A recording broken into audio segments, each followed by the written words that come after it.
Muslim ಜನಾಂಗಕ್ಕೆ kit ಕೊಡಕತ್ತೀನಿ ಏನು sir ಈಗ ಮತ್ತೆ ಈ ರಾಜ್ಯದೊಳಗೆ ಮುಸ್ಲಿಮರ ಬಗ್ಗೆ ಮಾತಾಡ್ತಾರಲ್ಲ ಬಿ ಜೆ ಪಿಯವರು, ಅವ್ರಿಗೆ ನಾಚಿಕೆ ಮಾನ ಮರ್ಯಾದೆ ಇದ್ರೆ ಮೋದಿ ಬಗ್ಗೆ ಮಾತಾಡಿ. ಮೋದಿಯವರು ಒಂದು ಕಡೆ ಮುಸ್ಲಿಮ್ಸನ್ನ ರಂಜಾನ್ದಂಗೆ ಹೋಲಿಕೆ ಮಾಡೋಕ್ಕೆ ಪ್ರಯತ್ನ ಮಾಡ್ತಾರೆ, ಇನ್ನೊಂದು ಕಡೆ ಇವರು ಮುಸ್ಲಿಮ್ರಿಗೆ ಯಾಕೆ ಯೋಜನೆ ಕೊಡ್ತೀರಿ ಅಂತ ನಮ್ಮ ಜೊತೆಗೆ ಮಾತಾಡ್ತಾರೆ. ಇವ್ರಿಗೆ ಇಬ್ಬರು ನೀತಿ ನೀವು ಇವ್ರ ನೀತಿ ಏನು ಡುವೆಲ್ ನೀತಿ ಅಲ್ಲ ಇವ್ರದ್ದು.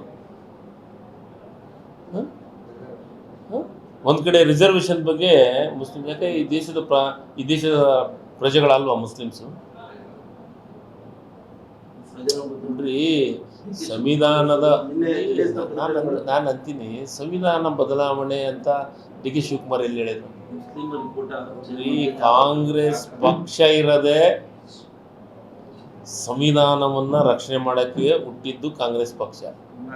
ನಾವು ಬೆಳಗಾವದಾಗ ಡಿ ಕೆ ಶಿವಕುಮಾರ್ ನೇತೃತ್ವದಾಗ ಒಂದು ಕಾರ್ಯಕ್ರಮ ಮಾಡಿದ್ವಿ, ಜೈ ಬಾಪು ಜೈ ಭೀಮ್ ಜೈ ಸಂವಿಧಾನ ಅಂತ. ಯಾರು ಮಾಡಿದರು? ಡಿ ಕೆ ಶಿವಕುಮಾರ್ ನೇತೃತ್ವ ಆಗಲ್ಲ. ಮತ್ತು ಹೆಂಗೆ ಸಂವಿಧಾನದ ಬಗ್ಗೆ ಮಾತಾಡೋಕ್ಕೆ ಸಾಧ್ಯತೆ ಇದೆ? ಡಿ ಕೆ ಶಿವಕುಮಾರ್ ಸುಮ್ಮ ಬಿ ಜೆ ಪಿ ಅವ್ರು ನನ್ನ ತಿರುಚಿ ಹೇಳಕತ್ತಿದ್ರು, ಇವ್ರಿಗೆ ಬೇಕಲ್ಲ. ನಾನು ಹಂಗಷ್ಟು ಅಭಿಮಾನಿ. ಇಲ್ಲಿ ಯಾರು ಅವ್ರು ಸ್ಟ್ರೈಕ್ ಮಾಡಿದರು ನಮ್ಮ ಜಿಲ್ಲೆದೊಳಗೆ. ಅನಂತಕುಮಾರ್ ಮಾತಾಡೋದ್ನಾಗ ಎಲ್ಲಿ ಹೋಗಿದ್ರು? ಯಾವ ಹುದ್ದೆಗೆ ಹೋಗ್ಕೊಂಡಿದ್ರು ಇವರು? ಅನಂತ ಹೆಗಡೆ ಮಾತಾಡೋದ್ನಾಗ ಯಾವ ಬಾವಿಯೊಳಗೆ ಹೋಗ್ಕೊಂಡಿದ್ರು? ಸಂವಿಧಾನವನ್ನು ಬದಲಾವಣೆ ಮಾಡೋಕ್ಕೆ ನಾವು ಸರ್ಕಾರ ಬಂದಿದ್ದು ನಮ್ಮದು ಅಂತಂದ್ರೆ ಯಾವಾಗ ಎಲ್ಲಿ ಹೋಗಿದ್ರು? ಹೀಗೆ ಸಂವಿಧಾನದ ಬಗ್ಗೆ ಮಾತಾಡೋಕೆ ಅರ್ಹತೆನೇ ಇಲ್ಲ, ಯೋಗ್ಯತೆನೇ ಇಲ್ಲ ಬಿ ಜೆ ಪಿ. ನಾವು ಹೇಳಕತ್ತಿದ್ದು ಸರಿ, ಕೆಲವೊಂದಿಷ್ಟು SC ST ಅಂತಂದು ಈ ಮತ್ತೆ ಒಳ ಮೀಸಲಾತಿ ಮಾಡಕ್ಕೆ ಹೊಂಟಿವಲ್ಲ, ಇದು ಅಮೆಂಡ್ಮೆಂಟ್ ಮಾಡಿದ್ರೆ ಇದ್ರಾಗ ಸುಪ್ರೀಂ ಕೋರ್ಟ್ನಾಗ ಆಗೈತಲ್ಲ. ಇದು ಧರ್ಮಾಧಾರಿತ ಆಗಲ್ಲ ನೋಡಿ. ಮುಸ್ಲಿಮ್ಸು ಈ ದೇಶದ ಪ್ರಜೆಗಳು, ತಪ್ಪಂತೂ ಅಲ್ಲ. ಮೀಸಲಾತಿ ಯಾರ್ಯಾರಿಗೆ ಏನೇನು ಸಿಗಬೇಕಾಯ್ತು ಅದು ಸಿಗಲೇಬೇಕು.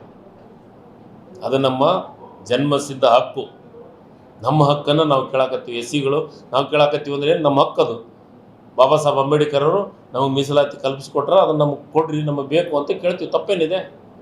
ಅದೇ ರೀತಿ ಇದ್ರೊಳಗೂ ಅವರ ಪರಿಸ್ಥಿತಿ ನಾವೇನು ಇದ್ರಾಗ ಕೊಡಕತ್ತೀವ, ಅವ್ರಿಗೆ ಗುತ್ತಿಗೆದೊಳಗೆ ಕೊಡ್ತಾ ಇದ್ದೀವಿ. ಯಾಕೆ ಕೊಡಬಾರ್ದು? ನೋಡಿ, ಒಟ್ಟಾರೆ ಬಿ ಜೆ ಪಿಯವರಿಗೆ ಅವ್ರಿಗೆಲ್ಲ ಒಂದು ಕಡೆ ಇನ್ನು ಮುಂದಿನ ದಿನಮಾನದೊಳಗೆ ನಾವು ಎಲ್ಲಿಯೂ ಗೌರ್ಮೆಂಟ್ ಮಾಡೋಕ್ಕೆ ಸಾಧ್ಯ ಇಲ್ಲ ಅನ್ನೋ ಮನಸ್ಥಿತಿಗೆ ಬಂದ್ಬಿಟ್ಟಿದ್ದಾರೆ ಅವ್ರು. ನೋಡ್ರಿ, ವಿಧಾನಸೌಧ ಸರಿಯಾಗಿ ಹೌಸ್ ನಡೆಯೋಕ್ಕೆ ಅವಕಾಶಗಳು ಕೊಡ್ತಾ ಇಲ್ಲ, ಬರೀ ಕಾಲಹರಣ ಮಾಡ್ತಾ ಇದ್ದಾರೆ. ಅವ್ರಿಗೆ ನಾವು ನಮ್ಮ ಜನ ಕಳಿಸಿದ್ದು ಎಲ್ಲಿಗೆ? ಔಷಧಿಗೆ ಜನರ ಸಮಸ್ಯೆಗಳನ್ನು ಮಾತಾಡೋಕ್ಕಂತ ಕಳಿಸಿದ್ರೆ ಇವ್ರು ಏನೇನೋ ಮಾತಾಡ್ತಾರೆ. ನಾವು ಅವಸ್ಥಾಗ ನೋಡಕತ್ತೀವಿ, ವಾಸ್ತವ ಸತ್ಯನ ಮಾತಾಡ್ತಾ ಇಲ್ಲ ಇವರು. ಅದಕ್ಕೆ ಜನರ ಬಗ್ಗೆ ಆಗಲಿ, ಸಾಮಾನ್ಯ ಜನರ ಬಗ್ಗೆ ಆಗಲಿ ಚಿಂತನೆ ಬಿ ಜೆ ಪಿ ಅವರು ಇಲ್ಲ. ಅವ್ರದ್ದು ಏನಿದ್ರು ಚಿಂತನೆ ಅಧಿಕಾರಕ್ಕೆ ಬರಬೇಕು, ಹಿಂಗಾರ ಮಾಡಿ ಅಧಿಕಾರಕ್ಕೆ ಬರಬೇಕು, ಏನಾದರೂ ಮಾಡಿ ಅಧಿಕಾರಕ್ಕೆ ಬರಬೇಕು. ಈಗ ಜನರು ಕರ್ನಾಟಕದಾಗ ಜನರು ಭಾಳ ಹುಷಾರಾಗ್ಬಿಟ್ಟಾರೆ, ಬುದ್ಧಿವಂತರಾಗ್ಬಿಟ್ಟಾರೆ. ಇವರು ಕೊನೆಗೆ ಲಾಸ್ಟಿಗೆ ಹಿಂದೂ ಮುಸ್ಲಿಮು, ಆಮೇಲೆ ಇಂಡಿಯಾ ಪಾಕಿಸ್ತಾನ, ಲಾಸ್ಟಿಗೆ ಎಲ್ಲದು ಮುಗಿಲ್ದು ಯಾವುದು ವರ್ಕೌಟ್ ಆಗಲ್ಲ. ಆಂಜನೇಯಾದ್ರಿ ಬೆಟ್ಟ. ಈ ಆಂಜನೇಯಾದ್ರಿ ಬೆಟ್ಟದಲ್ಲಿ ನಾನು ಆಂಜನೇಯನ ಭಕ್ತ, ನಾನು ಮಾಲೆ ಹಾಕ್ಯಂದಿನಿ 3 ವರ್ಷ. ಅದಕ್ಕೆ ಏನೂ ವರ್ಕೌಟ್ ಆಗ್ತಾ ಇಲ್ಲ.